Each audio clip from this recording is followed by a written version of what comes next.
پیسہ آیا نہیں ہے تو رٹ لگائیے 14 تاریخ کو الیکشن کریں. وہ انہوں نے اپنی رپورٹ میں اس لیے لکھا کہ ہم نے یہ لچک دکھائی یہاں تک اتفاق رائے ہو گیا، لیکن چونکہ اس پہ حکومت نے مثبت فیڈ بیک نہیں دیا، اس لیے ہم اب چاہیں گے کہ جو آپ کا 4 اپریل کا حکم نامہ ہے اس پر منوان عمل ہو. تو پھر کہتے ہیں بھئی نئی تاریخ آپ دے دیں یا الیکشن کمیشن کو ہدایت کر دیں کہ نئی تاریخ کا تعین کر پھر دیں. مسئلہ وہی ہو رہا ہے نا کہ کیا سپریم کورٹ تاریخ دے سکتی نہیں اس پہ. جاوید یہ بتائیں پی ٹی آئی کی جو رپورٹ ہے اس میں بنیادی بات انہوں نے کیا کہی ہے اور اس سے اسٹیبلش کیا ہوتا ہے، یعنی آپ کو سمجھ کیا ہے کہ پی ٹی آئی کہنا کیا چاہ رہی ہے؟ جی دیکھیں، یہ جو رپورٹ آج سپریم کورٹ میں پی ٹی آئی نے جمع کروائی ہے اس میں جو بنیادی چیز جو دکھائی دے رہی ہے وہ یہی ہے کہ جو اتفاق رائے ہے تاریخ پہ اور اسمبلیوں کی تحریر پر وہ نہیں ہو سکا ہے.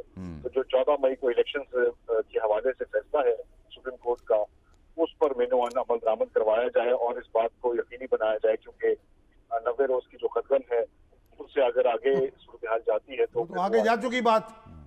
نہیں، اس میں میرا خیال ہے اہم نقطہ یہ بھی تھا کہ اس مدعے کو ڈسکس کرتے ہوئے پی ٹی آئی آئینی ترمیم کے لیے بھی اتفاق کرتی ہے اور پھر اس کے لیے اسمبلی میں واپسی کا عندیہ بھی دیتی ہے. یعنی اگر بالکل یہ تجاویز جو ہے انہوں نے کہا کہ جو پیش رفت ہوئی اس میں یہ چیزیں انہوں نے رکھی کہ اگر اتفاق رائے ہوتا ہے تو پی ٹی آئی آئینی قرار دینے کے لیے پارلیمان میں واپس آنے کے لیے بھی تیار ہے اور اس کے لیے قانون سازی کی ضرورت پڑے گی.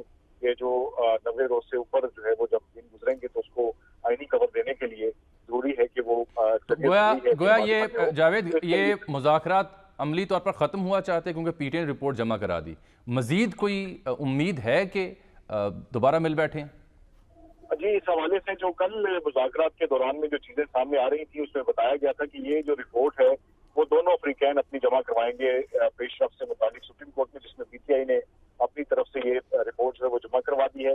اب جو ہے وہ حکومتی سائڈ سے کہا جا رہا ہے کہ پیش رفت بڑی مثبت رہی اور مذاکرات کا ایک دور ہونا ابھی باقی ہے اور اس کی وجہ یہ بتائی گئی کہ شاہ محمود قریشی کی اہلیہ کیونکہ بیمار ہیں وہ جیسے ہی وہاں سے واپس آئیں گے کراچی سے اس کے بعد 1-2 روز کا وقت دیا ہے جس کے بعد ایک نیا دور ہوگا جس میں یہ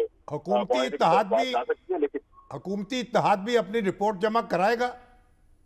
جی، یہ بتایا گیا تھا کہ حکومت نے جو ڈرافٹ تیار کیا ہے حکومتی اتحاد نے وہ ڈرافٹ بھی سپریم کورٹ میں جمع کروایا جائے گا اور پی ٹی آئی کی طرف سے یہ پہل کی گئی ہے کہ وہ آج وہ ڈرافٹ جمع کروا دیا پی ٹی آئی نے جو تیار کیا. دیکھتے ہیں. بہت شکریہ جاوید.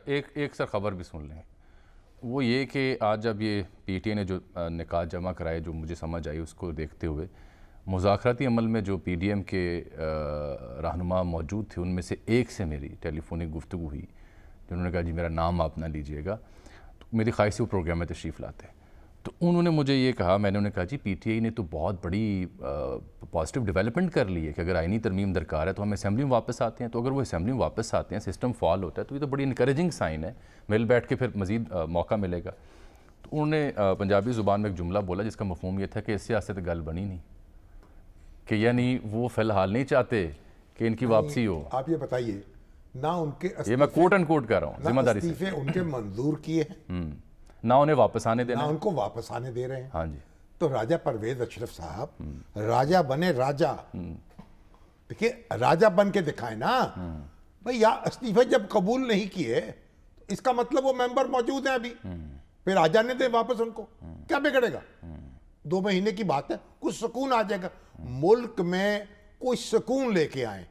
ہم دنیا کو میسج دے رہے ایک جھگڑالو قوم کا، ہم ایک جھگڑالو قوم ہے، ایک پھڈے باز ہیں، ہمیشہ الجھے رہتے ہیں سیاسی الجھے رہتے ہیں. اب ابھی آپ کہتے ہمارے ہمسایوں سے جو ہمارے مسائل ہیں ہم ہمیشہ کہتے ہیں انہوں نے ہمارے ساتھ زیادتی کی ہے، ہم اپنے انصاف کی دعائی دیتے رہتے ہیں.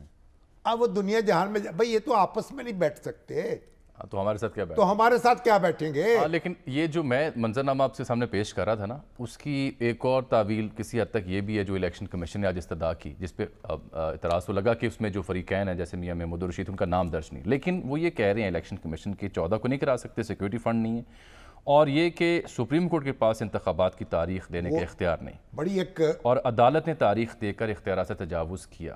احمد بلال محبوب صاحب کو میں نے زحمت دی ہے، پلڈیٹ کے سربراہ آئینی پارلیمانی معاملات پر جسے آپ یکسر مسترد نہیں کر سکتے. بڑے غور طلب نکات ہے یہ، کیونکہ دیکھیے یہ تو نظم ہے نا، نظم مملکت بھی تو چلنا ہوتا ہے نا.